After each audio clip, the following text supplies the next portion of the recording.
Оразайым Нарматова, убадалардын баары аткарылат. Бүтүн Кыргызстан партиясынын депутаты Оразайым Нарматова жогорку кеңештин 7-чакырылышынын жыйынына катышуу үчүн Ак үйдүн имаратына келди. Ал өзү эң жаш депутат катары элдин үнүн трибуна аркылуу жеткирип турууну көздөйт.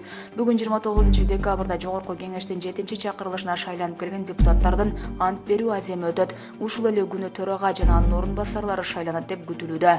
Булак, Марал ФМ. Унаам бар, ал Нисахыр долбооруна керек дейт жыйынга жөө келген Көкулов. Бүгүн 29-декабрда жогорку кеңештин 7-чакырылышынын депутаттары алгачкы жыйынга чогулуп баштады. Жогорку кеңештин имаратына кирип жатып Эрулан Көкулов журналисттердин кандай унаа менен келдиңиз деген суроосуна төмөндөгүдөй жооп берди.